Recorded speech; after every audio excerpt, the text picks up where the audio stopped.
अस्सलाम वालेकुम दोस्तों। लेकिन सवाल यह है कि सुल्तान उस्मान गाजी ने हज किया था या नहीं। अगर नहीं किया तो आखिर क्यों?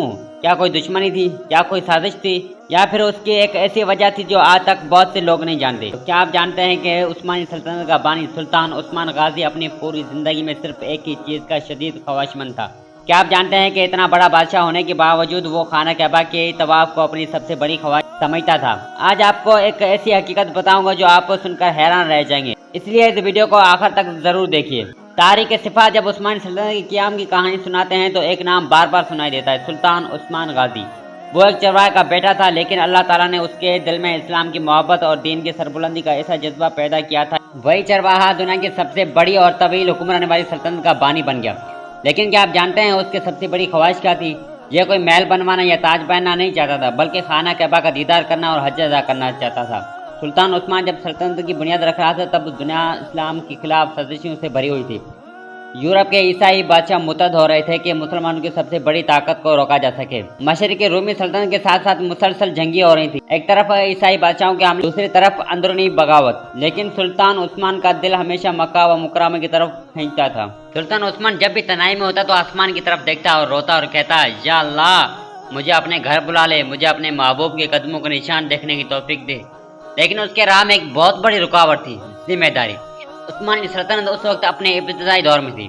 अगर सुल्तान उस्मान हज के लिए निकल जाता तो दुश्मन सल्तनत पर चढ़ दौड़ते, मुसलमान कत्ल होते, बस्तियां उजड़ जाती। यही वजह थी कि उसने अपनी जाती शौक को कुर्बान करके उम्मत के फायदे को मुकद्दम रखा। क्या सुल्तान उस्मान ने हज का इरादा किया था? जी हाँ, तारीख में यह बात मिलती है कि सुल्तान उस्मान ने हज की नीयत की थी। उसने अपने करीबी मुशीरों से कहा था, मैं चाहता हूँ कि खाना कैबा के दर व दीवारों को अपने हाथों से छूं और रब के हुजूर सजदा करूं।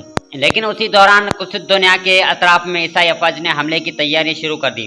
अगर सुल्तान उस्मान हज की तरफ निकल जाता तो उस्मानी सल्तनत मिट जाती और इस्लाम को सख्त नुकसान पहुंचता। यही वो लम्हा था जब सुल्तान उस्मान ने वो अजीम फैसला किया जिसने उसे तारीख में हमेशा के लिए जिंदा कर दिया। उसने कहा, क्या फायदा कि मैं खाना कैबा जाऊं और मेरे पीछे मुसलमानों की बस्तियां जलाई जाएं।